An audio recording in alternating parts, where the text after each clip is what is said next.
From the iconic M1 Garand to the devastating Browning machine gun, from the Thompson submachine gun to the bazooka, these are the weapons that armed American forces from Normandy to Okinawa, from the factories of Detroit to the battlefields of Europe and the Pacific. Every weapon tells a story of American industrial might and fighting spirit. Let's begin with pistols and sidearms. Pistols and sidearms. Colt M1911A1. The legendary .45 caliber automatic that defined American sidearms for generations. With its stopping power and reliability, the 1911 saw service in every theater. Its distinctive profile and heavy punch made it a favorite of officers and infantry alike. Smith & Wesson Victory Model, a .38 special revolver produced in massive numbers for military police, rear echelon troops, and air crew. Simple, reliable, and effective, it filled gaps when demand for the 1911 exceeded supply. Colt M1917 revolver, a World War I holdover pressed back into service. This large-frame revolver chambered the same .45 ACP as the 1911 using moon clips, providing backup firepower when automatics were scarce. Smith & Wesson Victory Model, a .38 special revolver produced in massive numbers for military police, rear echelon troops, and air crew. Simple, reliable, and effective, it filled gaps when demand for the 1911 exceeded supply. High Standard HDM, a suppressed .22 pistol used by the OSS for covert operations. Silent and deadly at close range, it enabled intelligence operatives to eliminate sentries without alerting enemy forces. Submachine guns. Thompson M1928A1, the iconic Tommy gun with its distinctive drum magazine and cuts compensator. Though expensive and heavy, its 4.5 ACP punch made it devastating in close combat, particularly in the Pacific Islands. Thompson M1A1, a simplified wartime version, dropping the expensive features of the 1928. Cheaper and faster to produce, it became the standard American submachine gun, serving from D-Day to the Rhine. M3 Grease Gun, a stamped steel submachine gun designed for mass production.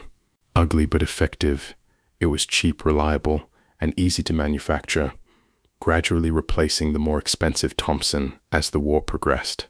An improved grease gun, eliminating the cocking handle in favor of a finger hole. Further simplified for production, it served into the Korean War and beyond. Racing M50, a commercial submachine gun adopted by the Marines. Initially promising, it proved unreliable in jungle conditions, quickly earning a reputation for jamming at the worst possible moment. United Defense M42, a high-quality submachine gun produced in limited numbers. Though well-made, it arrived too late and in too few numbers to make a significant impact. Rifles and carbines. M1 Garand. General Patton called it the greatest battle implement ever devised. This semi-automatic rifle gave American infantry a firepower advantage over bolt-action armed enemies. Its distinctive ping, as the en-bloc clip ejected, became the sound of Allied victory. M1903 Springfield, the bolt-action rifle of World War I, continued service as a sniper rifle and standard arm where the Garand wasn't available. Accurate and reliable, it remained deadly in the hands of trained marksmen. M1903A3, a simplified wartime Springfield with stamped parts and aperture sights.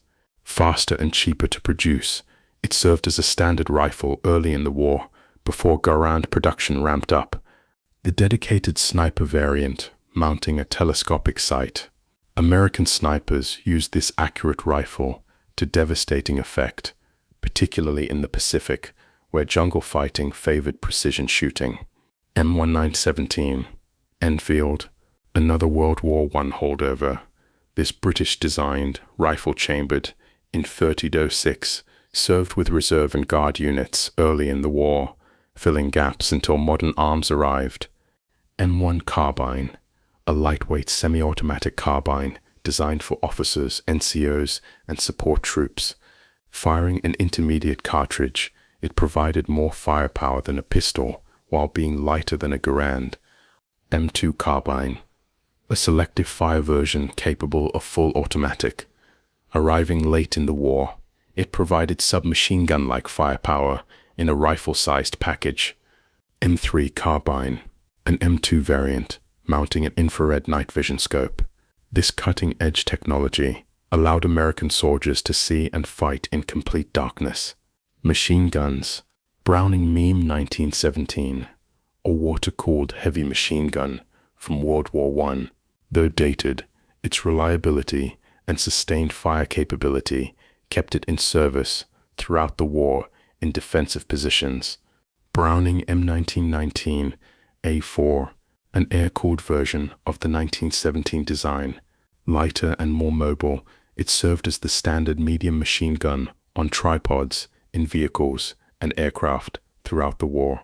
Browning M2, the legendary 50 caliber Madus, the legendary 50 caliber Madus, the legendary 50 caliber that could stop anything from aircraft to light armor. Mounted on vehicles, aircraft, and fortifications, its thunderous roar and devastating power made it irreplaceable. Browning Automatic Rifle, M1918A2, the BRR. This automatic rifle served as the squad's base of fire. Heavy but powerful, 1 BR per squad, provided suppressive fire while riflemen maneuvered anti-tank weapons. M1 Bazooka, the revolutionary shoulder-fired rocket launcher that gave infantry a fighting chance against tanks. Its shaped charge warhead could penetrate armor from safe distances, though its accuracy left something to be desired. M18 Recoilless Rifle, a 57mm recoilless gun providing portable anti-tank firepower. Though arriving late, it showed the future of infantry anti-armor weapons with its backblast design. Boy's Anti-Tank Rifle, a British weapon used by American forces early in the war. This massive rifle fired a .55 caliber armor-piercing round, though it quickly became obsolete against improved armor. Grenades and explosives. Mech 2 Fragmentation Grenade, the Pineapple. This cast-iron grenade, with its distinctive grooved body, became the iconic American hand grenade, throwing deadly fragments in all directions. Mech K Third Offensive Grenade, a concussion grenade with minimal fragmentation, used where shrapnel might endanger friendly troops. It relied on blast effect to stun and kill. M15 White Phosphorus Grenade, Willie Pete. This smoke and incendiary grenade created dense white smoke while burning anything it touched, making it equally useful for screening and clearing bunkers. M18 Colored Smoke Grenade, available in various colors for signaling and marking, essential for coordinating air support and marking positions for friendly forces. M1A1 Bangalore Torpedo, sections of explosive-filled pipe pushed under wire obstacles and detonated, essential for breaching defensive belts, particularly at Normandy. TNT, trinitrotoluene, remained the standard high explosive, reliable and stable. It filled everything from artillery shells to demolition charges. Flamethrowers, M1 Flamethrower, an early war flamethrower using compressed gas propellant, terrifying and effective at clearing bunkers, though its gas cylinders were vulnerable to enemy fire. M1A1 Flamethrower, an improved version with better range and reliability. The terrifying weapon of choice for reducing Japanese fortifications throughout the Pacific Island campaigns. M2 Flamethrower, the ultimate American flamethrower, featuring superior range and capacity. Its jet of burning fuel could reach 40 meters, making it the weapon of last resort against dug-in defenders. Mortars, M2 60mm mortar, a light company-level mortar portable by 1 or 2 men. Quick-firing and accurate, it provided immediate indirect fire support at the lowest level. M1 81mm mortar, the standard battalion mortar, Heavier but with better range and punch, it delivered high explosive shells where heavier artillery couldn't reach. Heavy weapons and support. M3 37mm anti-tank gun, the early war American tank killer against Panzer IIIs. It was adequate, but by mid-war it was hopelessly outclassed, earning the nickname pea shooter.